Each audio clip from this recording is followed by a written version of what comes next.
Devenir travailleur indépendant a été le rêve de beaucoup et est encore aujourd'hui le rêve de bon nombre de personnes. Et les réseaux sociaux nous font miroiter une réussite extraordinaire grâce au pouvoir de la passion et de la confiance en soi. Fini les contraintes, exit le patron, tu vas pouvoir kiffer, générer du cash, tout ça en travaillant 4 heures par jour. Ben voyons.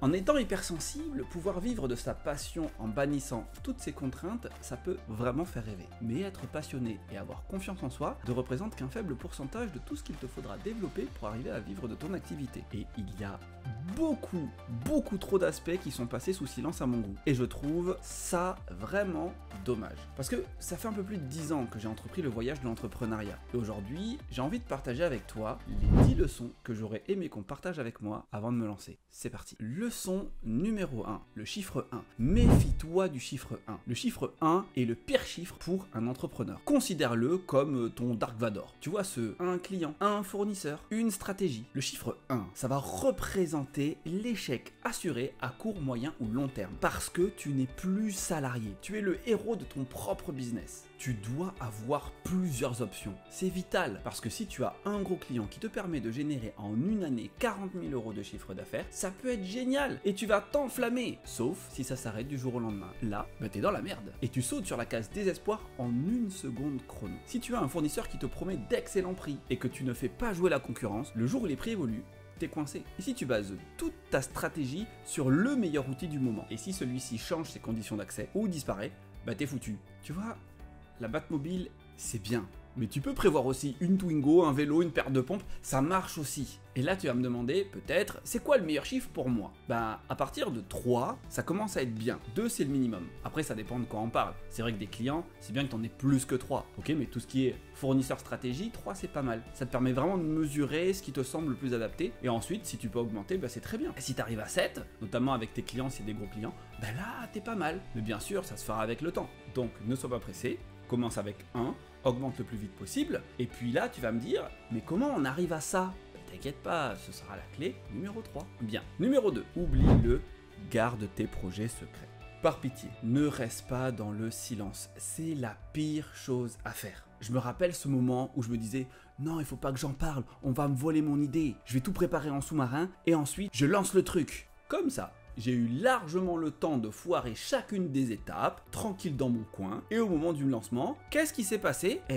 Que dalle. Il s'est rien passé du tout. Si t'as un projet, parle-en. Explique ce que tu es en train de mettre en place. Ouvre-toi à des personnes de confiance. Et quand c'est bien avancé, mets ton costume de super-héros et montre ça à tout le monde, même si ce n'est pas finalisé. Ça permettra aux gens de te suivre, éventuellement de prendre ton produit ou ton service, voire de te recommander. Parce que je dois te le dire, et ouvre bien tes oreilles. Les gens n'en ont rien à foutre de ton projet. Et même si ta mère te dit le contraire, ils en ont rien à foutre, ok? Mais ça, on le verra en partie 4. Maintenant, clé numéro 3, le marketing, c'est quoi? Si tu te poses la question, tu as un problème, mais tu es en chemin, cher Padawan. Oui, parce que tu te poses la question. Donc, parce que même si ton idée est géniale et révolutionnaire, il va quand même falloir répondre à 3 questions. 1. Ton produit ou service vient résoudre quel problème? Si ça résout pas de problème, ça sert à rien. 2. Pour quel type de personne? Et 3. Comment tout ce beau monde va être au courant? Souvent, on est tellement pris par la passion de la création de notre produit. On le trouve tellement magnifique, incroyable, révolutionnaire, qu'on ne se pose pas toutes ces questions. On se dit, oui, les gens seront forcément au rendez-vous, mon truc est trop génial. Non, comme je l'ai dit tout à l'heure, les gens s'en foutent. Donc, avoir un bon produit, bien évidemment, c'est hyper important. Et avoir conscience du problème qu'il règle, et pour qui, c'est encore plus important. Et où se trouvent ces personnes et comment leur parler, ça, c'est vital. Sauf si inconsciemment tu préfères rester dans l'anonymat. Et là, tu peux aller gratter sur le syndrome de l'imposteur. Grouille, parce que ça va vraiment te faire chier longtemps. Dernier exemple pour illustrer le marketing. Batman. Pourquoi Bruce Wayne est devenu Batman? Parce qu'il kiffait les costumes moulants, les chauves-souris, les gadgets cool, les traîner dehors la nuit? Non. Enfin, peut-être un peu.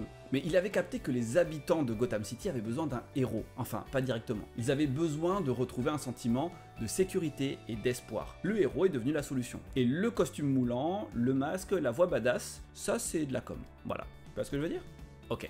Maintenant, clé numéro 4. N'écoute pas trop ton entourage.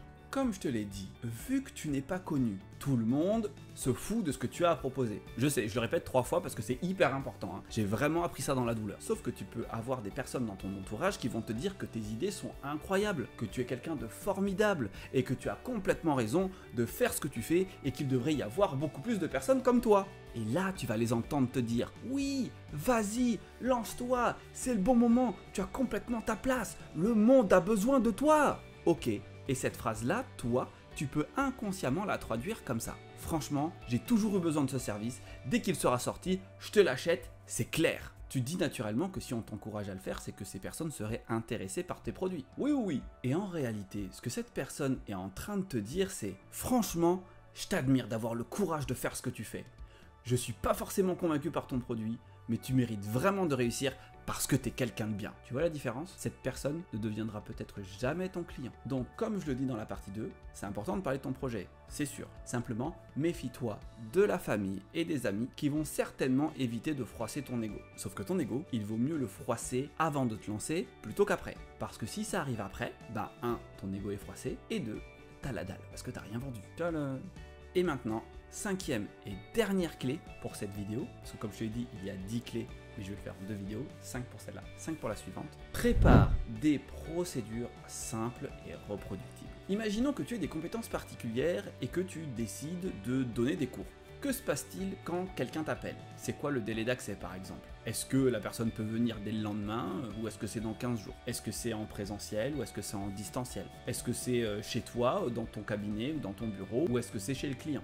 Comment se fait le paiement? En espèces, en chèque, en ligne? Tu vas me dire que tout ça c'est trivial. Oui, bien évidemment. Simplement c'est après que ça se corse. Imaginons que la personne annule. Comment ça se passe? Tu reportes le cours? Tu l'annules? Même quand c'est payé? Pas payé? Qu'est-ce que tu fais? Et imaginons que c'est toi qui as un problème et qui annule le cours. Comment ça se passe? Et imaginons que la personne quitte le cours en plein milieu parce qu'elle a une urgence. Comment tu gères? Elle paye pas, la moitié, le tiers, le quart, elle te paye des frites, vous rattrapez plus tard? Comment ça se passe? Et bien voilà, une infime partie des cas qui peuvent se présenter. Donc, je te suggère d'écrire tous ces cas et de prévoir des procédures simples et claires.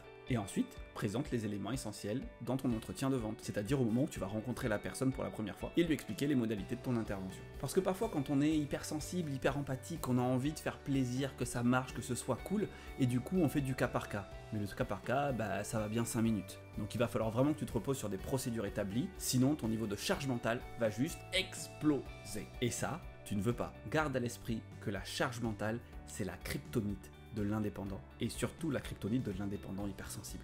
Voilà, nous avons vu dans cette vidéo les 5 premières leçons que j'ai apprises dans la douleur sur mon chemin de l'entrepreneuriat en tant que personne hypersensible. Nous verrons les 5 suivantes dans une seconde partie. Donc si tu veux rapidement cette partie 2, n'hésite pas à me le dire en commentaire. Maintenant que tu as terminé le visionnage de cette vidéo, tes projets t'attendent. Alors, qu'est-ce que tu fais? Lève-toi, agis et entre dans la légende. À très vite, salut. Tu préfères rester dans l'anonymat. Sauf si inconsciemment tu préfères rester dans l'anonymat. Trop dur à dire ça.